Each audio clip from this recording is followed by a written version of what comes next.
We're very pleased with the announcement today that TSN will be moving its headquarters from Toronto to Regina Beach, Saskatchewan. I think it's May 1. We're looking forward to that. That stunning announcement was made on Canada AM this morning by Saskatchewan Premier Brad Wall. Politicians never joke, so the Landsberg have sold their house. We'll be having fish and chips at the Bluebird this weekend, and I'm buying the first round, folks, at Baldy's. That's right. I'm all over that. That's great. I can't believe you already listed the house. Happy to be here. Well, I believed you fully. And you know what? I'm a huge fan of Saskatchewan, and now I'm a huge fan of yours. Good to see you. Well, thanks for having me on the show. So on this side of the show, we've got Adam Bennett, and sitting beside you is Sean Rivers. True or false, you guys played together? Yes. Sudbury Wolves. And you haven't seen each other since when? 16 years. 15, wow. 16 years, a long time. Did you know he was going to be on the show? Well, I think we got time for a story because we were bumped last week. We got bumped for MMA. We were scheduled and we communicated and we said, hey, going to be great to see you. We ended up having lunch. But and he outdid you on the shirt thing. And Michael Holinka, CBC radio reporter. Good to see you. Thank you, Michael. So it's not nice to speak about guys getting replaced, but it goes with the job of coach, general manager, and politician. Lauren Calvert? Yes. He didn't want to hear you saying it's time for change, but he listened to it. So the bottom line is two names, Craig MacTavish, Brian Murray. Let's talk about MacTavish. Made the gutsy but wrong call last night on Solani's stick. Bottom line, in Edmonton, is it time for change? Well, I was an opposition politician only 17 months ago. So then I was all over the time for change thing.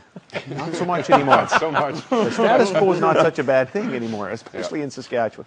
You know, the stick measuring thing, I mean, certainly it can't be predicated on that. You can, it's a bit of a, you know, obviously it's a risk. It was a gamble, but look right? at what was it? Was it which game in the Stanley Cup Finals when Demers called the stick? Was it '93? Right. On the Kings. On Marty McSorley. And it worked. Right. And it worked for sure. You know, so no one's going to say fire the guy because he made the wrong call. But 8 seasons now. Well, but only a few seasons ago they went all the way. Long time ago. You know what? This is tough for me to say because I thought he was such a stand-up guy in the press conference afterwards. I really respected that. So you know what? With regret, we'll accept your resignation. No way. You know what? I played with Craig, and he's a great communicator. The easiest thing to do right now is to fire the coach, but he's a great leader. The guys listen to him. I mean, they're not getting results this year, but I'm telling you, they didn't get results last year. They didn't get results last year, or the year before, or the year before that. Let's just fire the coach. Let's just fire the GM. No, Brian Murray's going to be next. Well, you went one too far. The year before that, they're in the Stanley Cup. Hold on, Sean, start again. We were just talking about this right before we started out. The longevity in certain coaches, certain fields like college hockey and stuff like that, even the college football ranks, they stay sometimes for 15, 20 years. And they don't always have good years. They roll over, though, and they get a program going in the right direction. And then, you know, they get the support of the school. Do you see Edmonton but making coaches progress? today, they move them in and out, in and out.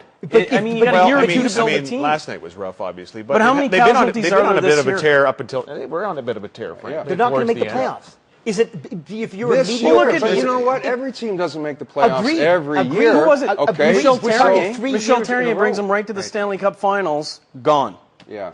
Right, but in fairness to Michael, who's saying it's time for change, I mean, it's not like this is a knee-jerk reaction with Craig MacTavish. It's not like it's the same as Guy Carbonneau where they said, well, you had a bad couple of weeks, it's time to go. This is his 8th season. Yeah. He has won playoff rounds in 1 year. Now, granted, they made the Stanley Cup final, but 3 other years they missed the playoffs and they got knocked out in the first round in every one. So maybe it's time for change. Meanwhile, in Ottawa, the Sens are now official. I don't know why I'm doing this. I think it's I'm about to join in and get you going. Okay, so I'll point to the side that we go. This will keep the job up. Hold on. I haven't asked the question yet. Hold on. How are you going to answer the question? I was going to make a point about not being in the playoffs for many years in a row. And Glenn Sather's in the Hall of Fame. He was GM of Edmonton. They didn't make playoffs for a long time. How did you know he would say that? I just knew he was going to bring that up. Does that make him a bad GM? Because his last success was back in Edmonton. Since he's been with the Rangers, I don't think he's even had a good draft year. Exactly. So you haven't convinced me not to fire Craig MacTavish. You've convinced me to fire Glenn Sather. To put him in the Hall of Fame. Adam wants to put him in the Hall of Fame. No.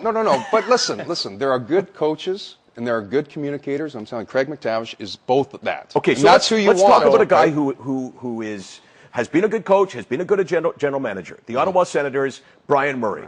Everyone was thinking the guy's going to be fired for sure the way they're going. But under Clouston, they played better. If you're Eugene Melnyk, what do you do this summer?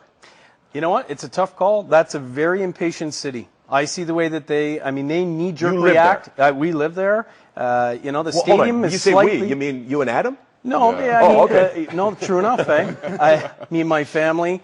The Ottawa market's very finicky, and the stadium is just outside the city. Like, there's a little bit of a drive to get to it. There's some commitment that's required. When the team doesn't win, the seats are empty right away. More importantly than the city being knee-jerk reaction, what about Melnick?